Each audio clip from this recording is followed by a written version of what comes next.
নমস্কার বন্ধুরা, সুপ্রভাত। কেমন আছো তোমরা সকলে?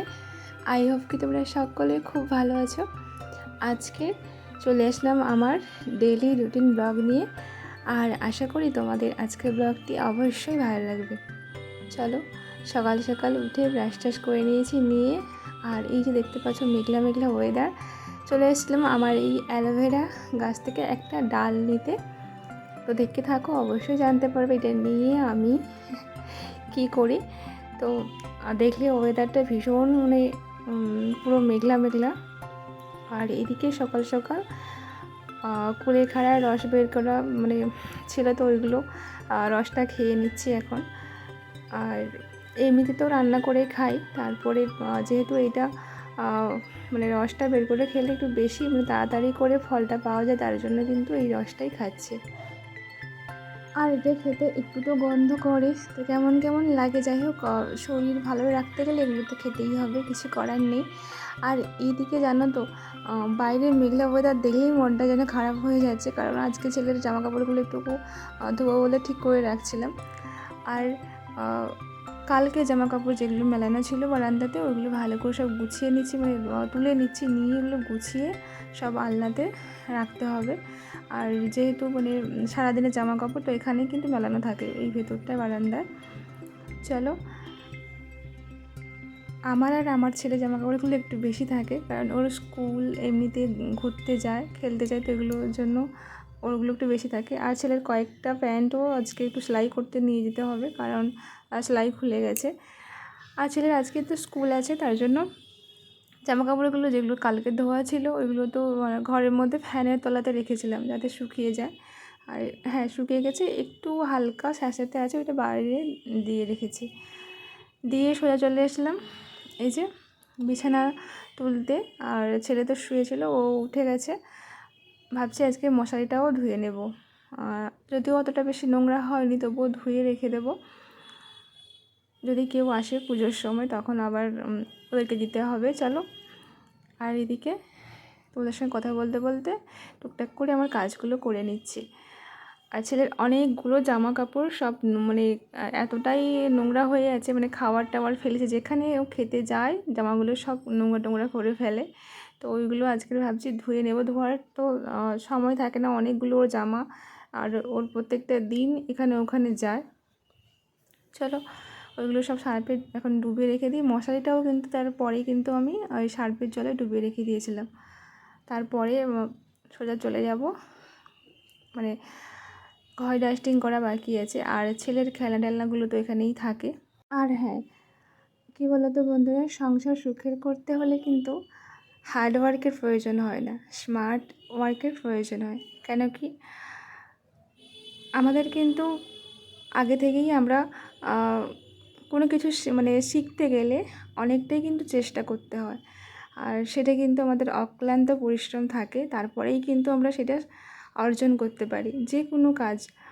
তো এরা যেটা স্মার্টলিভাবে করতে আমরা চাই, সেটা কিন্তু তার আগে আমরা অনেক কঠোর পরিশ্রম করেছি, তারপরে কিন্তু ওই কাজের বিষয়ে আমরা অনেকটা কিন্তু দক্ষতা অর্জন করে ফেলি। আর সেখান থেকেই আমরা বুঝে যাই যে কোন কাজটা কিভাবে করলে কতটা সময় লাগে, আর এর পেছনে কম কষ্ট করে কীভাবে তাড়াতাড়ি করে ওই কাজটা করে ফেলা যায়।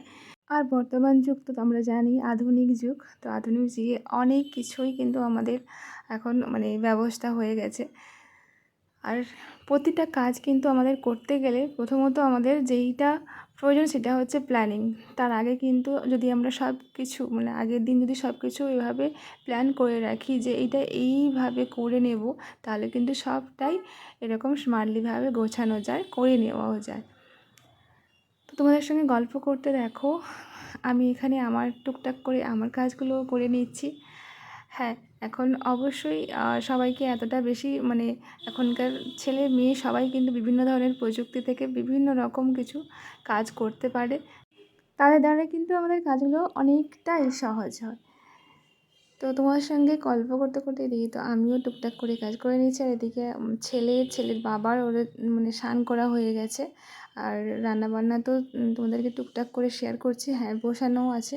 আর এদিকে এতটাই জামা কাপড়গুলো জমে গেছিলো, কেন কি ওই যে দাদামণি গেছিলাম মা ছেলে, আর কোনটা পরবো পরবো না এরকম করে বের করেছিলাম। আর এমনিতেই প্রত্যেকটা দিন তো বাইরে যেতে হয়, মানে হাঁটতে সকাল বিকাল, তারপরে ছেলেকে নিয়ে যাওয়া নিয়ে আসা এরকম করতেই হয়। তোমরা জানো আমার লাইফস্টাইল রুটিন তোমাদের সঙ্গে তো শেয়ার করি। আর এদিকে তোমাদের সঙ্গে কথা বলতে বলতে দেখো সব কিছু আমার গোছানো হয়ে গেছে, আর চলে এসেছিলাম একটু খাওয়া দাওয়া করতে। মানে সকালে ওইটা জুসটা খেয়েছিলাম, পাতার রসটা, আর সেরকম কিছু খাইনি। তো ওই যে মুড়ি আর একটু ছোলা আলু ভাজা হয়ে গেছিলো, তো ওইটাই খেয়েছি। আর এদিকে রান্নাবান্নাও তো বসানো হচ্ছে, মানে বসানো হয়ে গেছে। তো বেশি কিছু আজকে রান্না হবে না, তবুও আমাদের মিনিমাম তো 3টে করেই থাকে প্রত্যেকটা দিন। আর এইদিকে কিন্তু আমার সব কিছু জামাকাপড় কিন্তু ধোয়া হয়ে গেছে, জামা টামা মানে ছেলের জামাগুলো, আর মশারিটা এক্সট্রা ধুয়েছে। তো ভাবছি যে মেঘলা ওয়েদার, এগুলো শুকনো হবে এবার কি জানি না। এদিকে দেখো ছেলে ও কোনো রকম দেখতে পেয়ে দেখো বেরিয়ে চলে এসছে রুম থেকে। তো চলো, ও আমাকে মানে ধরিয়ে দিচ্ছে, এখানে এসে হেল্প করছে। ওকে কিন্তু বারণ করছিলাম যে আসতে না, তবুও বেরিয়ে চলে এসছে। তো ওর ভালো লাগে এরকম, মানে আমাদের সঙ্গে এরকম হাতে হাতে হেল্প করতে। দেখেছো কত বড় হয়ে গেছে, আমাকে জামা টামা দিচ্ছে, জামাটা আবার ভালো করে মানে এই যে জল টল ঝরিয়ে কিন্তু আমাকে দিচ্ছে। তো ওই দিক থেকে চলে এসে এখানে দেখো ওর জন্য টিফিনটাও গুছিয়ে নিচ্ছি। টিফিনটাও ওটাই আলু ছোলার ভাজা, আর আর সেরকম কিছু দিই না, যতটা আমাদের মানে সামর্থ্যের মধ্যে ওটাই দিই। আর ওদের এভাবে রুটিন করা আছে, তো সেভাবেই আমরা ফলো করি। আর এক্সট্রা কিছু ওদেরকে দিই না। আর রুটি কোনো কিছু খেতে পছন্দ করে না, তেলে ভাজা খেতে পছন্দ করে, কিন্তু তেলে ভাজাটাও ওখানে মানে বারণ আছে। যাই হোক, এদিকে দেখো মাছের ঝোলও ফুটছে। চলো ছেলের জন্য আবার ভাত টাত বেড়ে নিই এখানে, কারণ অনেকটা সময় হয়ে গেছে আর ছেলে স্কুল বেরোবে। তো চলো, তোমার সঙ্গে গল্প করতে করতে এখানে ওর জন্য ভাতটা তো বেড়ে নেবো। এখানে শাকের তরকারি হয়েছে, আর আছে উচ্ছে আলু তরকারি, আর এটা মাছের ঝোল। তবে শাকের তরকারিটা ভীষণ খারাপ লাগছিলো, কেন জানি না কিসের জন্য, কেমন একটা গন্ধ করছিলো, খেতে তো ইচ্ছেই করেনি। আমি একটু খেয়েছি, বাদ বাকিটা কিন্তু সব ফেলা হয়েছে। তো জানি না কিসের জন্য এরকম সমস্যা হচ্ছিলো। আর ওর জন্য তো এখানে মানে ভাতটা তো বেড়ে নিয়েছি, তবে ও কিন্তু 1 চামচই খাবে, বেশি খাবে না, কারণ যতই আমি জোর করি না কেন ওটাই খায়। তো তবুও দিয়ে দিই 2 চামচ করে রাখি, যদি ওর খিদে পায় তো খাবে। চলো, আর তোদেরকে তো বললাম কী কী রান্না হয়েছে। তো সব কিছু আবার ওকে মাখিয়ে এখন খাওয়াতে অনেকটা আবার সময় লাগে, তার জন্য ওকে ওই 10টার দিকে স্নান টান করিয়ে নিই। আর খাওয়াতে প্রায় 15 মিনিট মতো সময় যায় মাঝখানে। তো চলো, ভাত টাত বেড়ে নিয়েছি, এখন ওকে খাইয়ে নিই। আর মাঝখানে কিন্তু অনেকটা সময় পেরিয়ে গেছে, আর ছেলেকে খাইয়ে টাইয়ে সোজা চলে এসেছিলাম দেখো এখানে রেডি করাতে। আর রেডি তো হয়ে গেছে, এখন চুলনি করে নেব, আর টাইটাও পরিয়ে নিচ্ছি। আর ও শুধু এখন থেকেই শুরু হয়ে যায়, মানে রেডি করানোর সময় থেকে, যে কখন আনতে যাবে, কখন আনতে আসবে। দেখো আদর করছে এখন আমাকে। আর হ্যাঁ, ওই যে অ্যালোভেরাগুলো নিয়ে এসেছিলাম, ওইগুলো আমি ওই জেলটা বের করে রেখেছিলাম, দেখো ভালো করে ছেঁকে টেকে সুন্দর করে বের করে নিয়েছি, ওগুলো তোমাদের সঙ্গে শেয়ার করিনি। তো আরেকটু দিয়ে দিচ্ছি এখানে সর্ষের তেল, কারণ আজকে একটু শ্যাম্পু করবো। যেহেতু মানে ওই যে হাটে গিয়েছিলাম, ভীষণ তো নোংরা টোংরা পড়েছে, ভীষণ চুলের নোংরা হয়ে গেছে, ঘাম টাম বেরিয়েছিলো, ওই জন্য ভাবছি যে আজকে শ্যাম্পু করবো, তার আগে 10 মিনিট 15 মিনিট মতন এটা রাখবো আর ধুয়ে নেবো, জানি না আবার হয়তো ঠান্ডা ঠান্ডা লেগে যাবে। আর এদিকে দেখো রেডি হয়ে গেছে, আর যাওয়ার আগে এরকম হাত ধরে আমাকে মানে হ্যান্ডশেক করে, আর ওর মতন ও তার যা পারে এরকম হাত ধরে হ্যান্ডশেক করবে, আদর করবে, তারপরে কিন্তু স্কুল যায়।